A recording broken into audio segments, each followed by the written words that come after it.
Well, the time's come for you to tell the story of your gradual paralysis, if you would. That's quite a gripping one and a life changer. Okay. When I was a junior in high school, we were playing a game in the pool called Dibble Dabble. And you would go in the 5 feet part of the pool. We would take a popsicle stick and we would bury it in the water. And then you jump in when you see it, and you just yell something crazy like Dibble Dabble and jump in and grab it with your hand. And I jumped in and missed it, and I was down at the bottom of the pool in a crouching position. I started up, and as I started up, I went completely numb from the neck down. And one of my classmates apparently had jumped in on my neck, and it just uh, stunned me. And I remember swimming from that spot to the edge of the pool like a snake. My head was going, but I couldn't feel a bit of my body. So it was really strange. I was just squirming my way, and I squirmed up over the edge and up on the bench, and I sat there for 15 minutes while I felt tingling pains all in my legs and arms. Well, it just so happened that a local osteopath was our relative. So I went to him and he gave me niacin tablets, told me not to lift anything. And the tingling went away after about a week and I forgot about it. And then in my junior year, my brother and I always arm wrestled, did things, and he discovered that my left hand was weak. And he said, "Look, you've got muscle missing from your left hand.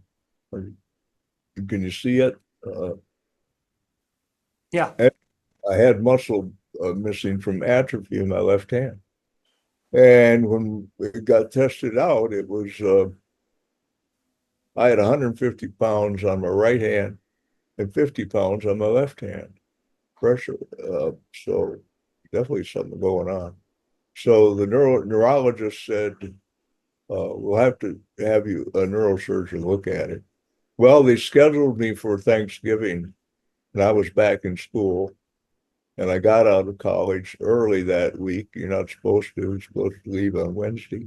I left on Monday, and by Thanksgiving, the day before Thanksgiving, uh, I was in a myelogram, and the neurosurgeon was saying, "There it is. Oh, that's it," and so on. I knew something was up. And they said, "We're going to have to go in and see what that is." And they operated December 11th. And during the operation, I woke up on the table, and Dr. Shalibi was looking down at me. And he said, "You all right?" I said, "I'm fine, Doc." And I ended up in the hospital bed, and I was paralyzed from the neck down. Mm. My arms came back uh, during the next couple weeks, and they felt like I was sticking both of them in a barrel of biting ants.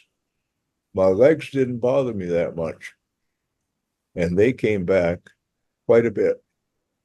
And so after 5 weeks, I just got out of bed. I was able to walk, but my arms and hands were atrophied and my fingers didn't operate. So I had to grip with my wrist movement to grab a hold of things. But I was able to drive, uh, eat. I had to switch from the right hand to the left hand, hold utensils, but I couldn't cut meat. I couldn't do a lot of things, but I compensated with what I could with my hands. And then in August, well, I went to the University of Wisconsin for 3 weeks, but they didn't do anything. They took some pictures and they didn't do anything for me as far as rehabilitation. But in August, they called me back to Madison. They built me my hand splint, Uh, and I should have it on to show you, but I wear it every day. But that was 1964. That hand splint was built out of stainless steel, and I still use it every day Mm. because it tightens my fingers and I can use it for typing. And I found that with the surgical tubing on a pen that I could write.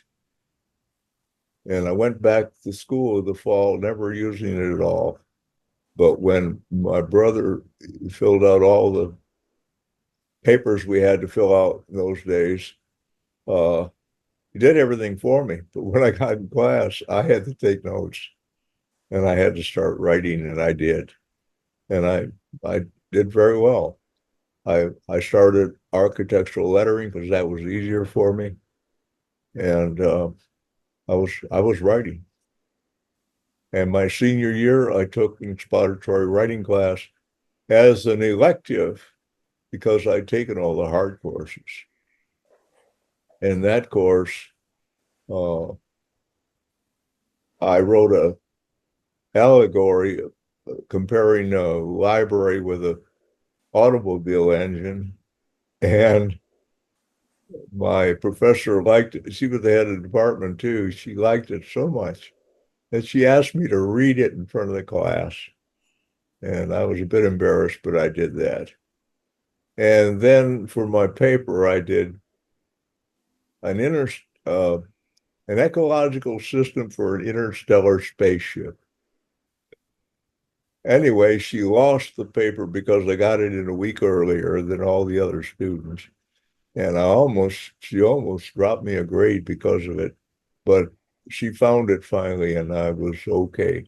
I got my A like I did in all the other classes. Um, so that told me that I could write fairly well. Yeah.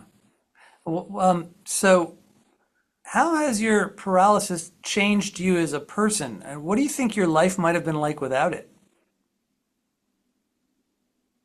Well, I think I might have been, I'd gone a lot higher in industrial or commercial organization. I think there was a lot of barriers to me when I interviewed for jobs. So I just took the best route I could, and with people that were good people and understood that I could do the work without looking like I could do the work. And I came highly recommended in most cases by my professors and mentors along the way. So I just did what I could.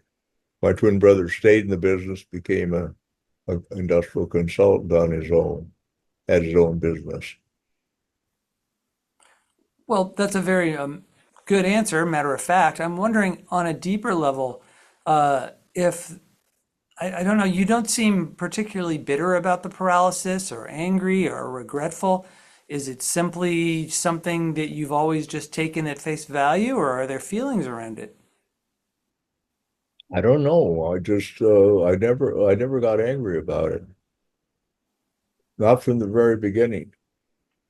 I felt a little sorry for my neurosurgeon. Uh, I need to go on with it a little bit. Uh, you asked about my deterioration. Yeah, Um,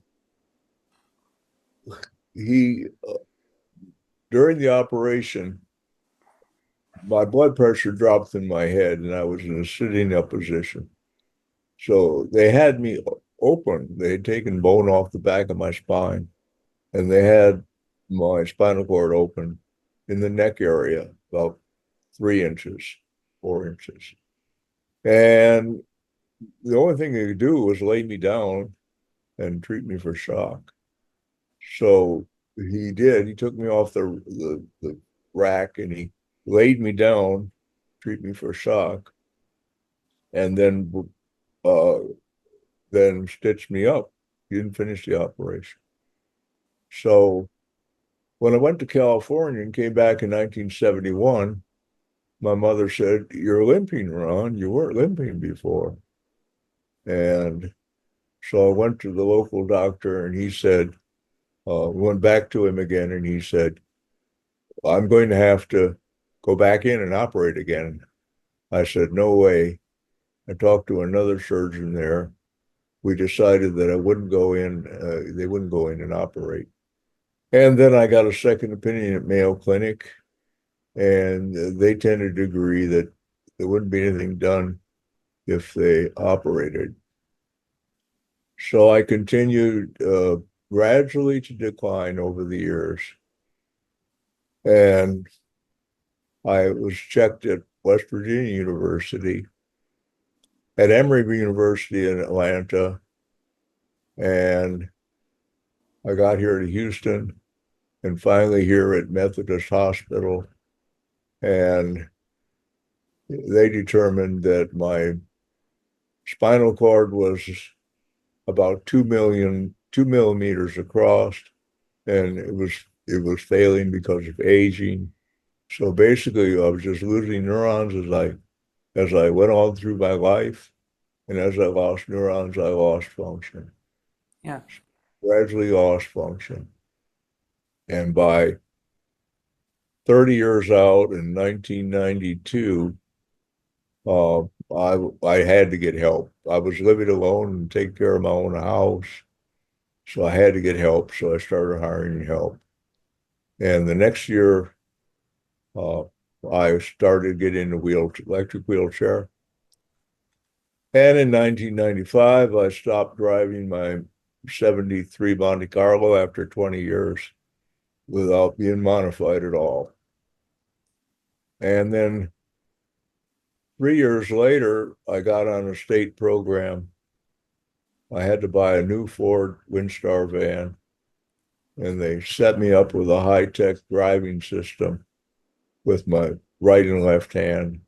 And I drove with two vans 165,000 miles uh, until I stopped driving because I felt it was dangerous, just like it was when I stopped in 95. I stopped in 2014. And I had, I've driven in the United States and Canada and Mexico over probably about 700,000 miles. Mm. So So, that's where I get I love geography and I love places, I love people. so it hasn't really stopped you from doing anything you wanted to do mostly except advance your career. I just liked all the time I had off that I could do those things. Yeah. I mean, I have to admit I am impressed. I don't know whether I would be so stoic or able to, deal with these things as they come the way you did. It's impressive to me, or at least something I would aspire to. It's just my nature. I guess it's part of my family's nature. I noticed the males in my family, particularly on the Hall side, went through tough stuff, but never complained about it. Yeah. Well, let's talk about your latest novel, Starting Over. Okay, I got the idea through a dream I had, like many of my story ideas, and I started to write as a short story, and then it just kind of clicked on me. I said, I haven't haven't written another story, another novel for a long time. I need to maybe think about writing a novel. So I started to serialize it uh, at the Author's Den, and I got the first couple of issues, I got 2,000 reads, the first couple of chapters. So I continued, and it took a long time. This is probably the longest it's taken me to write a novel, and finally finished about June, and I've been editing it ever since, getting it ready. And I got it formatted today and got it off to the publisher, and he was formatting it. So I don't know which one we're going to use, his format or my format, but um, I'm pleased that it's on the way, and it'll probably be out within a month or two. Do you want to tell us anything about it? Okay, well, basically, uh, I thought about something happening that would be catastrophic. And even though COVID was catastrophic, it was a very small percentage of the people, it was supposed to be around 3% of the people would die. And I thought that there are, there's one virus out there, a virus that comes from palm trees and bats that's 99% deadly. So I thought about a virus that would be 90% deadly, and that's what I did.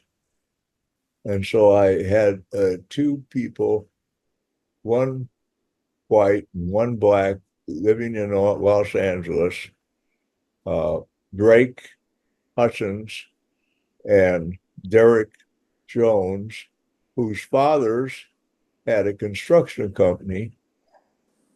Both woke up after 7 days or so of being in this disease.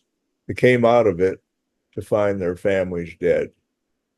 And they found each other because they lived two houses away from each other. And they started to help their community first. And then they started to try to find other people in the Los Angeles area where they lived.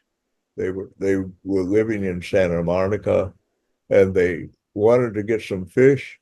So they went down to the fish market and connected with some people in the fish market. And eventually this all developed into a village, and they faced many, many problems. One of the first problems was a hurricane, and then they had uh, a flood in the wintertime. Basically, the same kind of stuff that California's got, but it's amplified. Yeah. And then finally, uh, they had. I really shouldn't. It's a spoiler, but something really dramatic came along eventually. And it's all about rebuilding, trying to find enough food, find enough water, and deal with a situation where all the infrastructure isn't working, except, of course, the satellite system being run by AI and solar powered. It continues to run, and the internet still there. And people at that time, everybody's phone is 6G and it's all satellite. So it's not interrupted like the power is. And so many people have solar power by that time that it's not a problem for them to make power for the individual facilities. So it's just, I just going through all of these things from what I know about construction, manufacturing, and food and all of the things put together. And of course, there's people.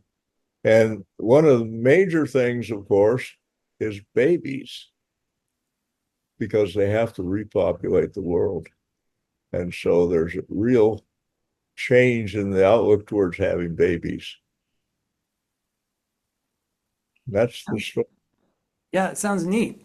And the publisher is Equus Publishing, EQUUS Publishing.com. And can we find it there now? Not yet. Okay, so it's now September 3rd, 2024. Probably by the time this interview airs, it will be ready. Okay, it'll be about a month. Yeah, so by the time you're watching this interview, it's available at that website probably, because it'll be more than a month before we go live with this. Good. Well, Um, do you have any advice you'd like to give writers? Hopefully, a lot of writers will be watching this. What would you like to tell them? Basically what most people say, and that is you have to write. If you have an idea, write it down. If you have a story, write it down. Write what you like to write. Don't try to swim up a waterfall. Uh, and I don't like being told what to write. So I have to write the themes. So it's like being back in school. So write to what you like and get help with your writing. Get someone to read it and tell you about it. And don't be worried about criticism. Criticism can be a big help to you. Uh, if you have to pay attention to it, sometimes I don't pay attention to criticism. I should. I was told to make the chapters shorter, make more of them and shorter for this book, and I haven't done it. I keep thinking about that, but that would delay its being published. Well, how would you like folks to find you, Ron? They can find me at my website. That's Ron Hall author.com. And my email address is ron at ronhallauthor.com. It's pretty simple. Excellent. And if you want to find me by searching, make sure you use Ronald W. Hall, because that's my author's name. And there are a lot of Ronald W. Halls out there. So in addition to that, you should probably add something about one of my stories or author or something to that search, and you'll find me sooner. Great. Well, Ron, it's been a pleasure getting to know you better. Thank you for all you've done for me personally as a writer. I cannot thank you enough. It's changed my life. And I look forward to having more conversations with you in the future. I didn't know I changed your life. I thought you were such a great writer. I was glad to read your stuff and comment on it. Well, the people I'm now associated with, the Final Twist, that's what a terrific gift it was that you brought me to them. And folks, you can read our stories in the Final Twist anthologies if you look for them on Amazon. And you can read more by Ron and by me there. If you are interested in learning more about Ron, check out the link that we'll probably post in the comments below. Feel free to contact me at abetterpianoteacher.com. Thank you very much for joining us. We have lots more interviews coming. We'll see you next time.